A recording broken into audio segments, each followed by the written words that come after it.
Dixo Daily presenta.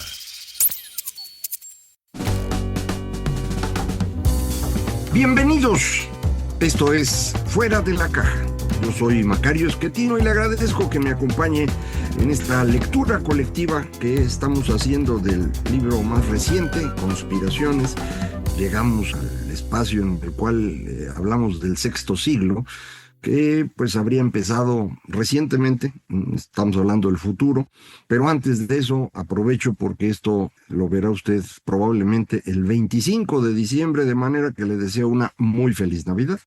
Si lo ve después, pues ya ni modo, pero bueno, para quienes lo vean este jueves 25, una feliz Navidad. Y este capítulo, le digo, ya forma parte del sexto siglo. Entonces, pues no puedo hablar de lo que pasó, no ha pasado, estamos en proceso. Muchos de los eventos recientes son difíciles de entender bien.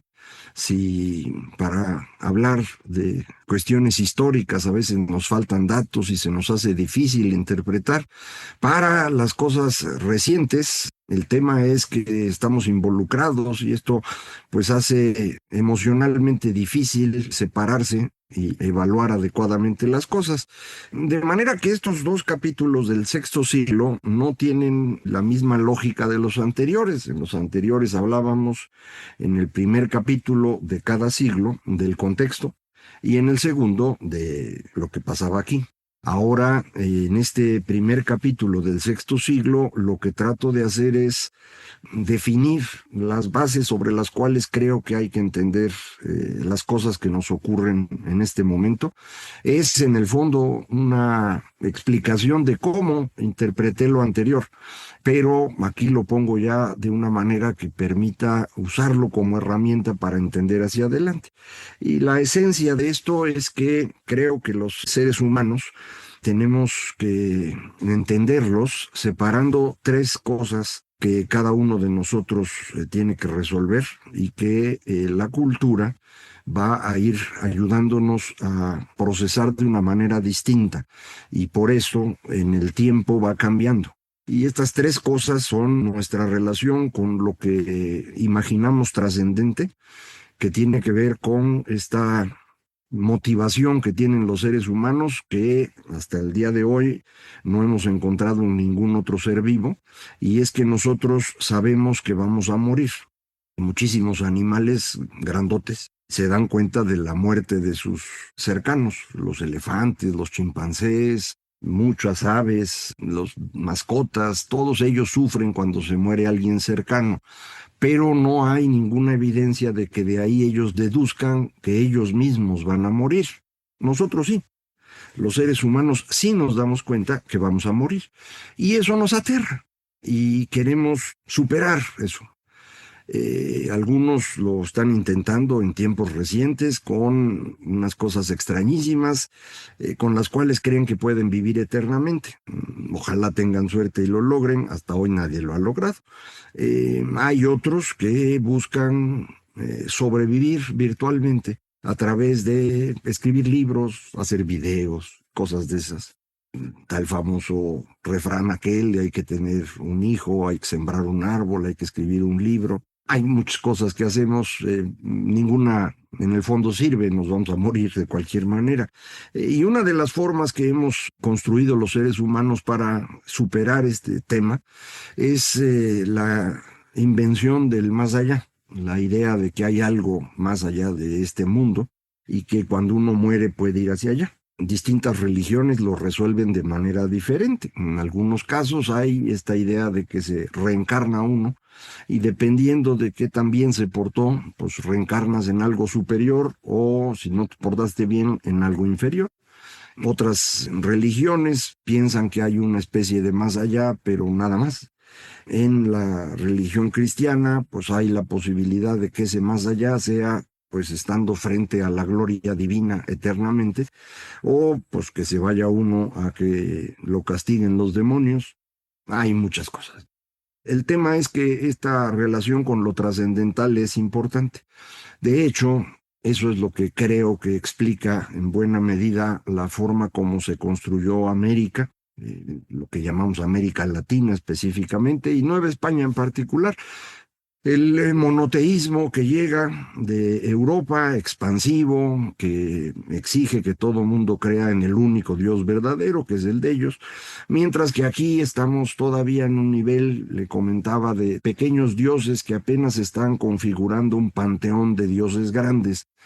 La creación de Huitzilopochtli, Tezcatlipoca y todos los demás, Tlaloc, Quetzalcóatl, apenas están conformando un grupo de dioses pues que pudieron encontrar en toda la región de Mesoamérica. Acuérdense, Huitzilopochtli es un dios exclusivo prácticamente de los mexicas. Tlaloc sí, en todas partes, por eso del agua era un problemón, lo sigue siendo. Entonces, estas dos formas distintas de entender lo trascendental creo que explican en parte, y en no poca parte, el triunfo de los europeos. Traen una religión que es mucho más agresiva, que va a irse tragando a todos. Ahora, esa religión no es, propiamente hablando, una religión abrámica, aunque tiene como base la idea de Cristo, que es judío y que por lo tanto jala todos los libros de la tradición y los convierte en Antiguo Testamento. La religión cristiana es más bien indoeuropea. Es una combinación, insisto, de esta tradición judía con muchas cosas que son propias de los indoeuropeos.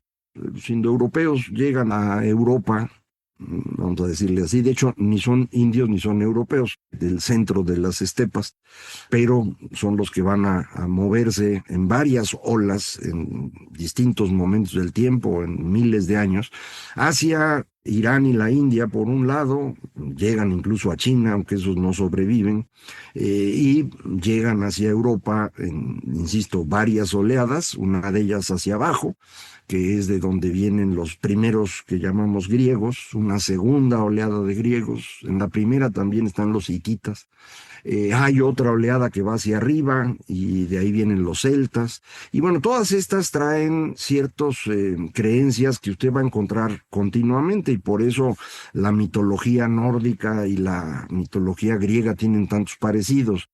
Y de hecho la mitología romana, que nosotros imaginamos idéntica a la griega, en realidad era etrusca.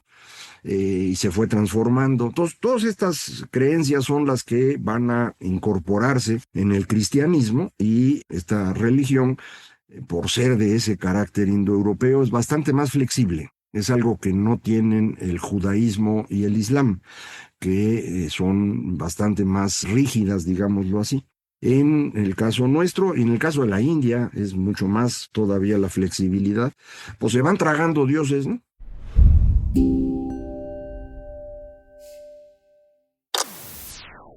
En el caso de la India, como no llegaron a construir un monoteísmo propiamente hablando, captan dioses sin problema, ¿no? Y ahí tienen, ellos dicen, millones de dioses. En el caso de Irán, y específicamente de Persia, se crea un monoteísmo que yo sigo pensando es el original, y es el zoroastrismo, y es relativamente flexible. De ahí aprenden, según yo, los judíos y de eso derivan las otras dos religiones del libro, como les decimos, el Islam y el cristianismo. Pero pues el Islam es más rígido, el cristianismo es mucho más flexible y eso es lo que le permite ir capturando toda Europa una vez que el Imperio Romano se empieza a caer. Y para poder hacerlo, lo que hacen es irse tragando a los diosesitos, convirtiéndolos en santos o en vírgenes o lo que sea. Y eso permite que esta cosa funcione adecuadamente. Cuando llegan aquí, ocurre lo mismo y nos vamos tragando a los diosesitos locales, convirtiéndolos en santos. Buscaban algún santo que viniera de Europa que más o menos tuviera algún parecido con lo que hacía el dios local y órale, lo convertimos en el santo patrono de la lluvia o de los animalitos o de lo que sea. Y eso permite que esto funcione. Ese mismo proceso lo seguimos teniendo ahora y por eso es tan importante entender esta relación con lo trascendente. El cristianismo en Europa es lo que permite el ascenso del individuo. En toda la historia humana hemos vivido más bien en grupos asociados a la familia, o eventualmente a una familia extendida que se convierte en clan. Y así es como funciona, por ejemplo, el Imperio Romano y la República también, y las ciudades-estado griegas y todo eso. Así sigue funcionando India, así sigue funcionando China, pero nosotros aquí en la parte occidental, el cristianismo, para poder instalarse adecuadamente en los restos del Imperio Romano, va rompiendo a las familias. Y no quiero decir que destruya a la familia, va rompiendo estas estructuras de familia extendida o clan que eran las que sostenían al imperio, porque sin eso no había forma de que los obispos empezaran a tener el control en cada una de las regiones. Esto lo hacen con una serie de medidas importantísimas, por ejemplo, prohibir el matrimonio entre primos, obligar a que cuando una persona se casa se vaya lejos de su familia y no se quede a vivir en la casa del patriarca, cosa que en la India sigue ocurriendo, por ejemplo. Entonces fuimos creando al individuo. Conforme esto ocurre, pues, se van generando nuevas tensiones, una forma distinta de organización, que van a llevar eventualmente a la ruptura de la iglesia cristiana en la católica y las denominaciones protestantes, y después de eso pues vamos a ir teniendo una forma distinta de organización, que es lo que hemos platicado en los capítulos anteriores, específicamente del resto del mundo. Esta nueva organización es el liberalismo, que se basa en la idea de que como individuos todos somos iguales, en esencia, y por lo tanto todos debemos ser tratados con las mismas reglas.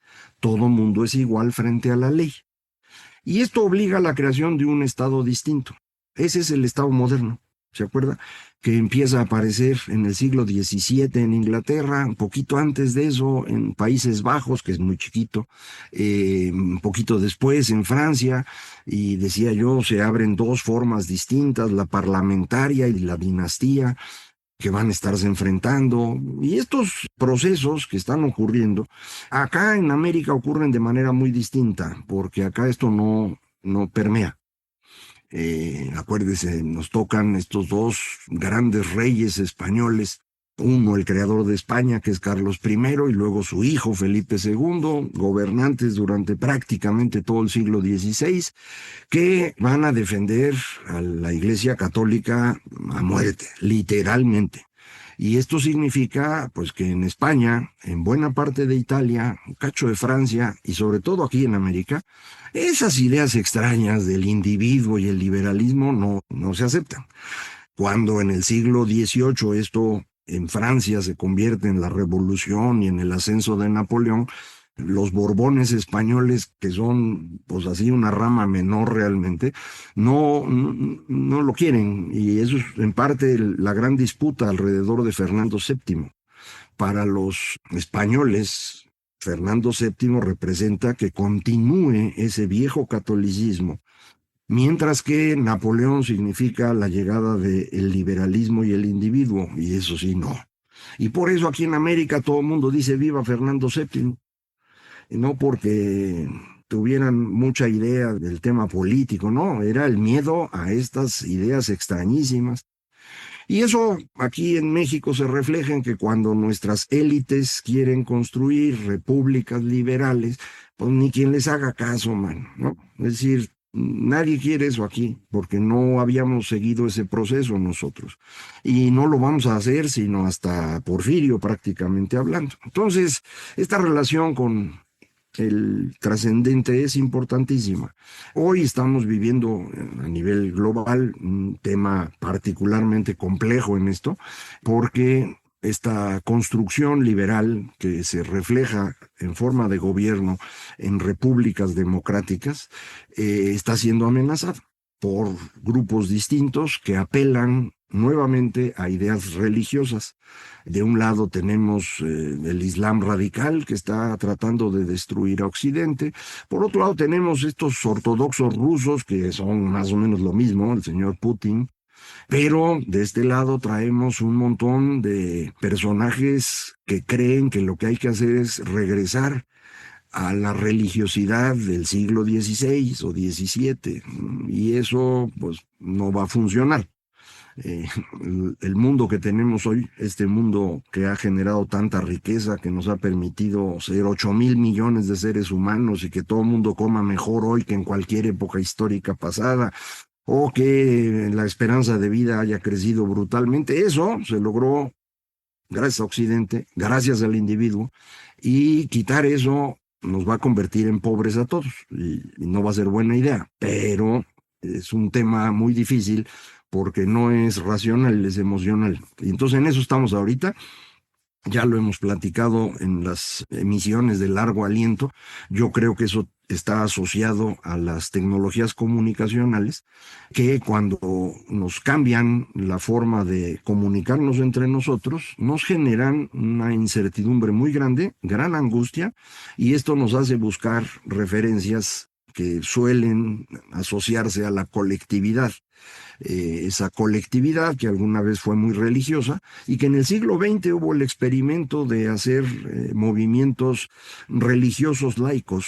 Ese es el caso del comunismo o del fascismo, y pues ya sabe usted qué pasó.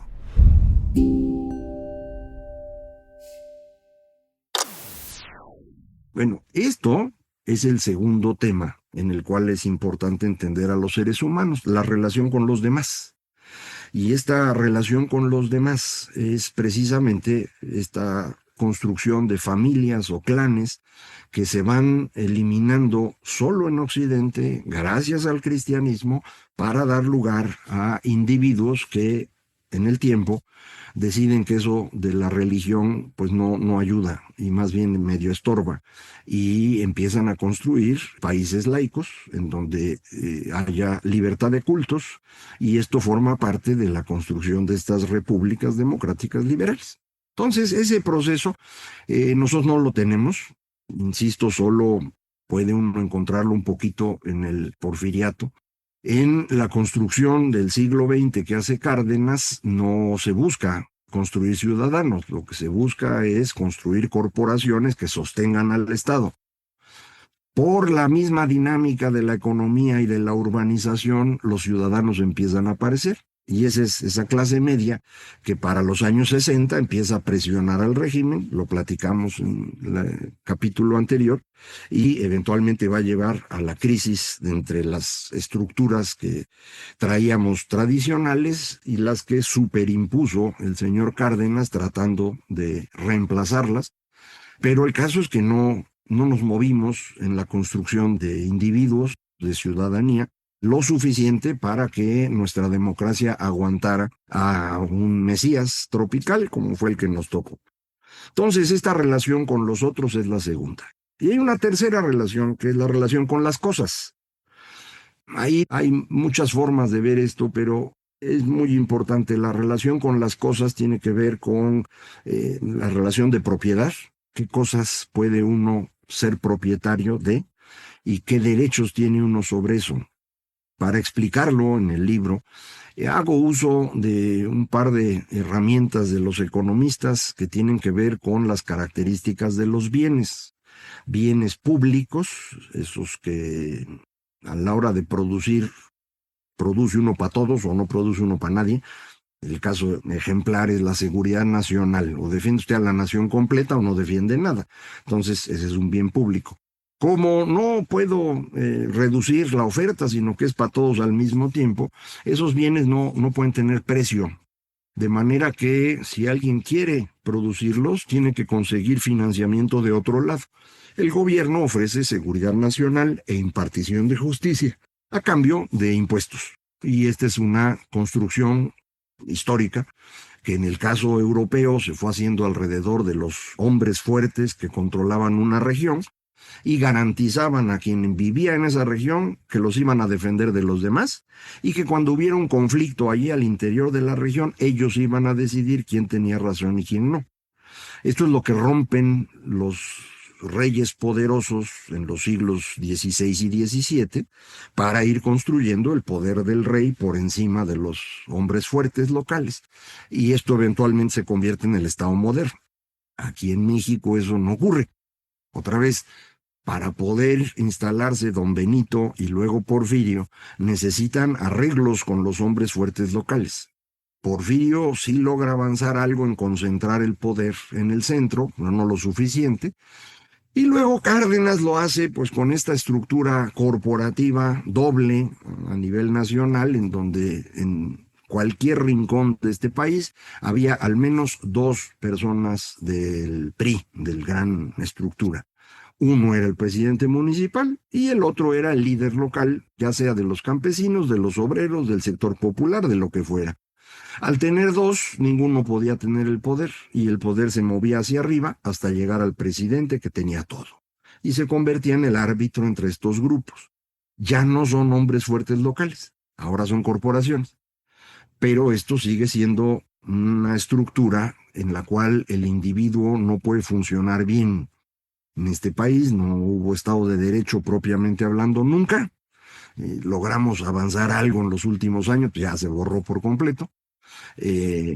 Al no tener esta igualdad esencial de las personas, pues había unos que tenían privilegios sobre los demás, que eran los amigos del que tenía el poder. A eso sí ya regresamos, ¿no? En eso, ahora sí están atascando como pocas veces en la historia. Entonces, puede usted observar cómo hay una conexión entre los tres niveles, entre la relación con lo trascendente, la relación con los demás y la relación con las cosas. Y creo que este esquema puede ser muy útil para entender lo que nos pasa en este momento, para poderlo evaluar de una manera menos emotiva, un poco más racional, y con base en eso, pues ir imaginando el futuro. Eso es lo que intento hacer. Pero le digo, a diferencia de los otros capítulos, aquí no separé el resto del mundo y nosotros, más bien separé las herramientas que estoy planteando en este capítulo y su aplicación, que es lo que hago en el último capítulo, el que cierra este libro, y en el cual pues podría yo haber hecho un libro entero de eso, ¿no? Ya hay quien me reclamó que, oye, ese capítulo debías haber ampliado. Pues sí, mano, pero el objetivo era ir siguiendo el proceso. No podía yo ampliar, por ejemplo, ya lo comentamos aquí, el siglo XIX para referirme a todas las cosas que usted conoce y que no están ahí. Y en el siglo XX lo mismo. O ampliar el siglo XVII para ser mucho más claro de este periodo, pues, del que casi no conocemos nada los mexicanos porque no nos lo enseñan en la escuela. Podría haber hecho eso, podría haber ampliado el presente, pero el objetivo era entender la secuencia. Le digo, yo no sabía a dónde iba a llegar cuando empecé a escribir. Se me había ocurrido este fenómeno de las dos estructuras creadas por Cárdenas, y por lo tanto, pues mis interpretaciones hoy son distintas de las que tenía yo hace 20 años. Como hace 20 años eran distintas de las que tenía yo 10 años antes, cuando estaba yo pues más convencido del nacionalismo revolucionario. Eso se me quitó conforme entré tantito a ver a la política desde dentro y me curé en salud, ya no me meto en eso, pero además aprendí, me di cuenta del engaño, y por eso el libro de 100 años de confusión, y ahora pues me doy cuenta de otras cosas que no había visto. Creo que con estas herramientas que le estoy planteando en este capítulo, podemos entender mejor lo que nos pasa a nivel global y en México, y con base en eso, pues tratar de ir semblanteando el futuro. Y eso exactamente es lo que pienso hacer en el capítulo que cierra el libro, en una emisión que cerrará este 2025. Muchísimas gracias. Esto fue Fuera de la Caja.